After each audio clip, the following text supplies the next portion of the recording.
एखाद्या प्लेयरबद्दल एखादा किस्सा तुम्ही किती वेळा ऐकाल? एकदा, दोनदा, बरं चला 10 वेळा. पण अमोल मुजुमदारबद्दल एक किस्सा तुम्ही अनेकदा ऐकला असेल. 1988 सालची हॅरिस शील्ड सेमीफायनल. चारदाश्रम विद्या मंदिर विरुद्ध सेंट झेवियर्स. चारदाश्रमची बॅटिंग सुरू होती. तिसऱ्या विकेटसाठी 664 रन्सची पार्टनरशिप झाली. चारदाश्रमची ही जोडी फुटलीच नाही. एकानं 326 नॉटआऊट केला आणि दुसऱ्यानं नॉटआऊट 349. हे दोघं म्हणजे अर्थातच सचिन तेंडुलकर आणि विनोद कांबळे. सचिन आणि विनोद बॅटिंग करत असताना एक प्लेयर पॅड बांधून पॅव्हेलियनमध्ये बसला होता. विकेट पडली तर तो बॅटिंगला जाणार होता, पण विकेट पडलीच नाही. हा पॅड बांधून वाट पाहत राहिला. सचिन आणि विनोदची ती पार्टनरशिप दंतकथा बनली, याच्या वाट पाहण्यासारखीच. त्या वाट पाहणाऱ्या प्लेयरचं नाव अमोल मुजुमदार. आचरेकर सरांचा विद्यार्थी, रायटी बॅटर. एकदा क्रीजवर उभा राहिला की प्रचंड खडूसपणे खेळायचा. त्यानं शालेय क्रिकेट गाजवलं, त्यानं रणजी क्रिकेट गाजवलं. तो इंडिया ए कडून सुद्धा चांगला खेळला, पण त्याच्या अंगावरती ब्ल्यू इंडियन जर्सी आलीच नाही. तो वाट पाहत राहिला, पण 2 नोव्हेंबरच्या रात्री अमोल मुजुमदारच्या अंगावरती ब्ल्यू जर्सी आली. त्या जर्सीवर लिहिलेलं चॅम्पियन्स. अंगावर इंडियन जर्सी घालण्यासाठी अमोल मुजुमदारनं 30 वर्ष वाट पाहिली. त्याचं वाट पाहणं संपलं ते वर्ल्ड चॅम्पियन्सची जर्सी घालून. ही गोष्ट अमोल मुजुमदारची, त्याचं वाट पाहणं संपल्याची. नमस्कार, मी शिवानी पाटील आणि तुम्ही पाहताय आजचा आवाज. चारदाश्रमकडून खेळणारा अमोल प्रचंड खडूसपणे बॅटिंग करायचा. त्याच्यातलं सगळ्यात भारी स्किल होतं ते म्हणजे मिळालेली संधी गाजवायची. आपण अजून ट्राय केलं असतं तर हा तर बाकी ठेवायचाच नाही. भिडायचं आणि भारी खेळायचं. शालेय क्रिकेट गाजवल्यानंतर अमोल मुजुमदार हे नाव मुंबईच्या सिनियर टीममध्ये चमकायला लागलं. फेब्रुवारी 1994 वयाच्या 19व्या वर्षी अमोल मुजुमदारनं फर्स्ट क्लास क्रिकेटमध्ये डेब्यू केला. मुंबई विरुद्ध हरियाणा. रणजी ट्रॉफीची प्री क्वार्टर फायनल होती. अमोल मुजुमदारनं 260 रन्स केले. आपली पहिलीच फर्स्ट क्लास मॅच खेळणारा प्लेयर डबल सेंचुरी मारतो, 260 रन्स लावतो, हा त्यावेळचा वर्ल्ड रेकॉर्ड होता. आता भारी गोष्ट म्हणजे अमोल मुजुमदारचं नाव तेव्हा मुंबईच्या रणजी टीममध्ये येत होतं, पण प्लेईंग 11मध्ये नाही. पण हरियाणा विरुद्धच्या मॅच आधी सचिन, विनोद, संजय मांजरेकर आणि सलील अंकोला या अमोलच्याच बॅचमेट्सला न्यूझीलंड विरुद्ध खेळवण्यासाठी बोलावलं गेलं. पण त्याचवेळी अमोलची ऑस्ट्रेलिया विरुद्ध अंडर-19 खेळण्यासाठी निवड झाली. इकडे मुंबईच्या टीममध्ये जागा तयार झाली. दुसऱ्या बाजूला अंडर-19चा कॉल आला. अमोलनं अंडर-19 क्रिकेट गाजवलेलं. देशांतर्गत अंडर-19 टुर्नामेंटमध्ये मुंबईचा कॅप्टन म्हणून फायनलच्या दोन्ही इनिंगमध्ये 100 केल्या होत्या. एम ए चिदंबरम ट्रॉफीमध्येही सेंचुरी गेलेली. पण अंडर-9 रणजी हा विषय होता. तेव्हा मुंबईचा कॅप्टन होता रवी शास्त्री. त्यानं अमोलला सांगितलं, तू इथं 4 नंबरवर खेळशील. इथेच प्रश्न मिटला आणि जे राहिले होते त्या प्रश्नांची उत्तरं अमोलनं 260 मारून दिली. तेव्हाच वाटलं वाट पाहणं संपलं. अमोल अंडर-19 इंडियाचा व्हाईस कॅप्टन होता. तो द्रविड आणि गांगुलीसोबत इंडिया ए सुद्धा खेळला. त्याने प्रत्येक स्टेजवर रन्स केले. रणजी ट्रॉफीमध्ये तर त्याचा हात धरणं कोणाला शक्य नव्हतं. दादा आणि द्रविडनं एकत्र टेस्ट डेब्यू केला, पण अमोल मुजुमदारला थांबावं लागलं. त्याच्यापेक्षा ज्युनियर असलेले प्लेयर्स भारताकडून खेळले, पण अमोलचा चान्स आला नाही. तो रन्स करत नव्हता अशातली गोष्ट नव्हती. रन्स तर खोऱ्यांनी होत होते. फर्स्ट क्लास क्रिकेटमध्ये अमोल मुजुमदार हे नाव धुवा करत होतं. 11,000 रन्स केले. मुंबईला पहिल्यांदा लीड केलं तेव्हा रणजी ट्रॉफी जिंकून दिली. 30 फर्स्ट क्लास 100s केल्या. पण इंडिया टीम जागा तेवढी मिळाली नाही. सचिन, द्रविड, दादा, लक्ष्मण ही तेव्हाची मिडल ऑर्डर. साहजिकच चान्स आला नाही. अमोल मुजुमदारचा वाट पाहणं सुरूच राहिलं. इंडिया जर्सी काही मिळाली नाही. He was a right man in a wrong generation. मराठीमध्ये तर त्याला शब्द चिकटला होता, शापित शिलेदार. 2014मध्ये अमोल मुजुमदार फर्स्ट क्लास क्रिकेटमधून रिटायर झाला. मग कोचिंग सुरू झालं, ब्रॉडकास्टिंग सुरू झालं. इंडिया जर्सीचं स्वप्न अपूर्णच राहिलेलं. पण या माणसाकडे चिवटपणा होता. क्रिकेटिंग ब्रेन पण प्रचंड तल्लख.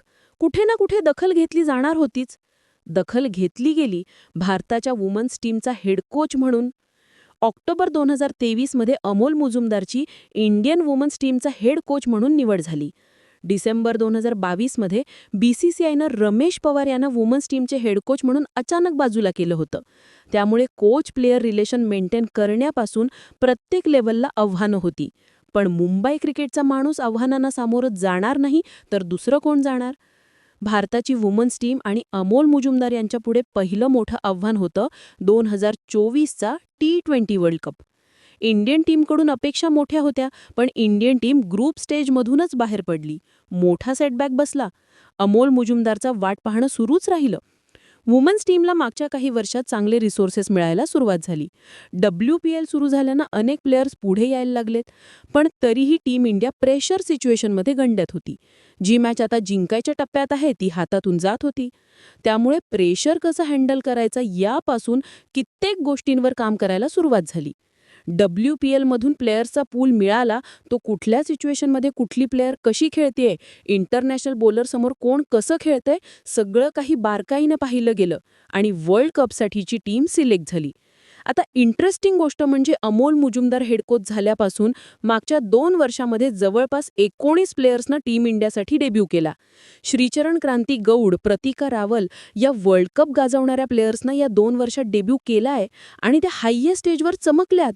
पण अमोल मुजुमदारनं हेडकोच म्हणून एक गोष्ट क्लिअर केली होती, टीममध्ये फिटनेस आणि फील्डिंग या 2 गोष्टींबाबत कोणतंही कॉम्प्रोमाइज होणार नाही. प्लेयर्सनं केलं सुद्धा. फायनलमध्ये शेवटच्या टप्प्यात काही चुका झाल्या खऱ्या, पण दीप्ती आणि अमोनजोतचे डायरेक्ट हिटवाले रनआउट्स गेम चेंजर होते. प्लेयर्स सिंगल डबलही प्रचंड तडफेनं अडवत होत्या. वर्ल्ड कप फायनलला शॉर्ट मिडॉनला नॉन स्ट्रायकरच्या बाजूला फिल्डर उभी होती. इतकी जिगर होती. फायनलमध्ये रिझल्ट्स दिसून आले, पण मेहनत 2 वर्ष आधीपासून सुरू होती. खरं तर हा world cup team India unbeaten म्हणून जिंकली नाही. सलग 3 मॅचेस हारल्या होत्या. सेमीफायनलमधली एंट्री ही धोक्यात आली होती.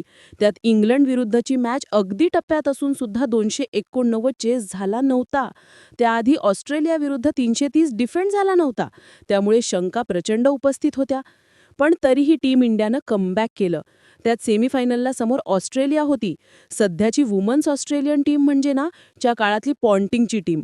त्यांना हरवणं अवघड नाही, अशक्य असतं. भारतीय टीमनं हरवलं.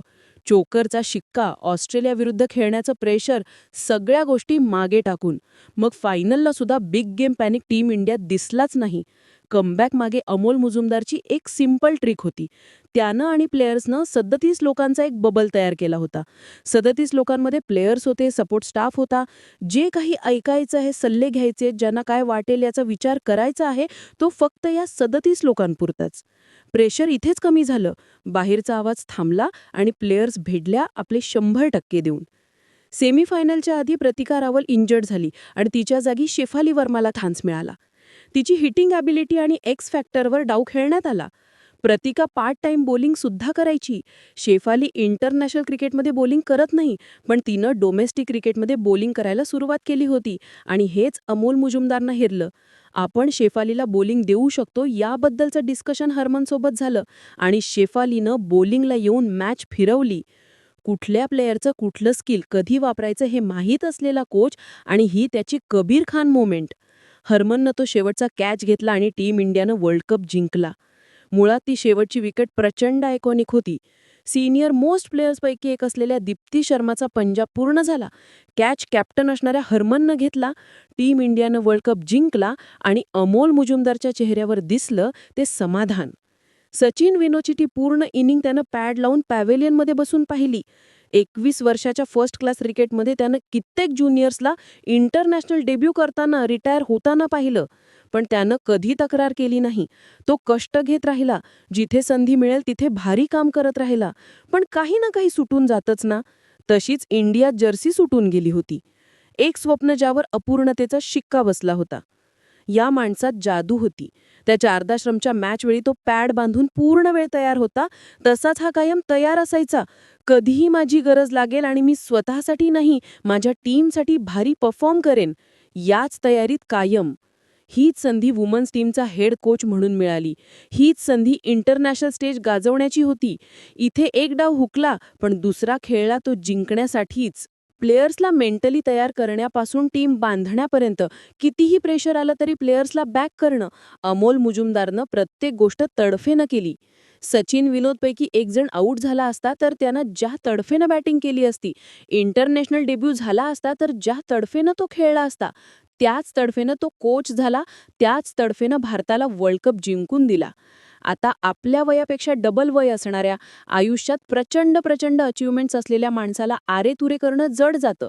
पण अमोल मुजुमदार कायम आपला वाटत राहिला. यश आपल्यापासून पण दूर जात असतंच. आपल्यालाही वाट पाहावी लागतेच.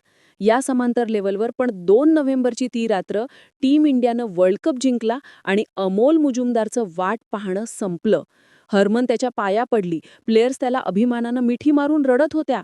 त्यानं ती वर्ल्ड कप ट्रॉफी आपल्या हातात उचलली आणि अंगावर टीम इंडियाची चॅम्पियन्स लिहिलेली जर्सी आली.